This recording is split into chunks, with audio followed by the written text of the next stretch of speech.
Well, look, first of all, congratulations. Both of you guys were. We're not there yet. Well, you're further than anybody said you would be. And I have enough class, and I was raised well enough to say when you outdo. Yes, sir. Thank you. When you outdo expectations, good for you. But there's another side to this. Is he going to cry? People have talked about a miracle. He's going to cry.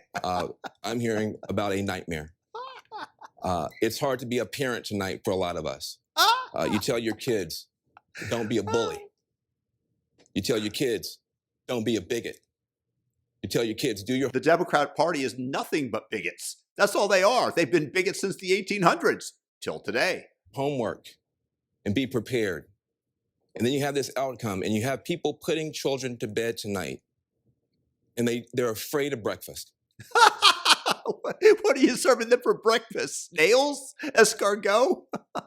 Dead snake with it still writhing around? Why would they be afraid of breakfast? They're afraid of, how do I explain this to my children? I have Muslim friends who are texting me tonight saying, should I leave the country? I have families of immigrants that are terrified tonight. This was many things. This was a rebellion against the elites.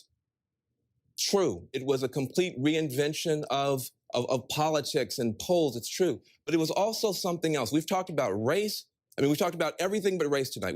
It just proves that America's racist, right, Van? We've talked about income. We've talked about class. We've talked about region. We haven't talked about race. This was a white lash. This was a white lash against a changing country. It was a white lash against a black president in part. And that's the... No, it's a lash against the policies that were enacted that destroyed our nation, that turned it from a racially accepting nation into Black Lives Matter, destroying Ferguson, Missouri, and the whole Trayvon Martin debacle, where they did everything that they could to frame Trayvon as an innocent, Mr. Great little kid. No, it doesn't work that way. I'm tired of the racial politics. I really, really am today. And I was back then too, which is what moved me away from the Democrats. Part where the pain comes. And Donald Trump has a responsibility tonight to come out and reassure people that he is going to be the president of all the people who he insulted and offended and brushed aside. Yeah.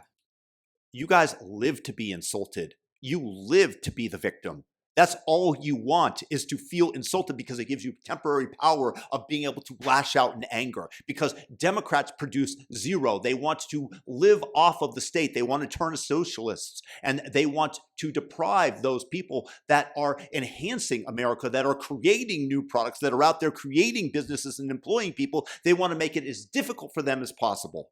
When you say, you want to take your country back, you got a lot of people who feel that we're not represented well either. But we don't want to feel that someone has been elected by throwing away some of us to appeal more deeply to others. So this is a deeply painful moment tonight. I know that's all that Barack Obama did.